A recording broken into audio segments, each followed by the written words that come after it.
ఇదంతా ఏంటి అంటే మెయిన్ డెక్ అనమాట. దీన్ని మెయిన్ డెక్ అంటారు. ఈ చివరి నుంచి ఇదంతా ఇది అలా పడుకుంటారు చివరికి. అక్కడ దిగులు కనిపిస్తుంది ఏంటంటే కిచెన్ హాల్, దానిపైన మళ్ళీ రూమ్లు, అలాగే ఈ పొడుగు నుంచి ఈ పొడుగుకి ఇలాగా రూమ్లు ఉంటాయి అన్నమాట. 5వ ఫ్లోర్లో ఉన్నది ఇది హెలీ డెక్. ఇక్కడే దీనిపైన కరెక్ట్గా దీనిపైన హెలికాప్టర్ ఆగుతుంది. ఇప్పుడు ఇందాక లెగ్స్ అన్నాను కదా, 3 లెగ్లు అన్నాను కదా, ఇది దీన్ని బార్జ్ అంటారు అనమాట. ఇది ఏకంగా ఇన్ని 1 2 3 4 లెగ్స్ ఉంటాయి. ఇది సపోర్ట్ ఎక్కువ కావాలి దీనికి. అలాగే సేమ్ లెగ్స్ మీద నిలుచుని ఉంటుంది ఈ రిగ్గు కూడా మేము ఉన్నది. అలాంటివి ఇక్కడ చాలా ఉన్నాయి చూడండి. అక్కడ స్ట్రైట్గా కనబడుతుంది, అది కూడా రిగ్గే. ఈ ఆరెంజ్ కలర్లో ఉన్నాయి ఏంటంటే ఎమర్జెన్సీ బోట్స్ అనమాట. ఏదన్నా అయితే రిగ్గికి అందరూ వచ్చి ఇక్కడ నుంచి ఉంటాం. ఈరోజే అయింది డ్రిల్ అలాగా.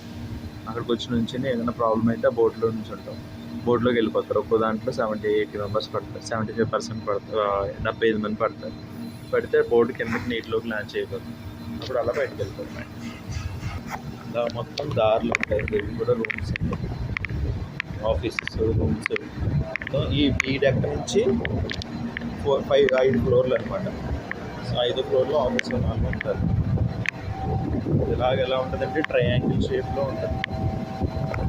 ఇదో లెగ్, సపోర్ట్ లెగ్. అది ఉన్నది మధ్యలో ఉన్నది ఇది ఏంటంటే మాస్ట్. అక్కడ నుంచి పైపులు కనబడుతున్నాయి కదా, ఈ పైపులు డ్రిల్ చేసి అలాగే రూమ్లో పంపిస్తారు. మళ్ళీ 3వ లెగ్ ఇది, 3వ లెగ్ మరి. అలాగే అదొక క్రెయిన్, నెట్ మీద ఒకటి, ఇదో క్రెయిన్, అవతల పక్క క్రెయిన్, 3 క్రెయిన్స్.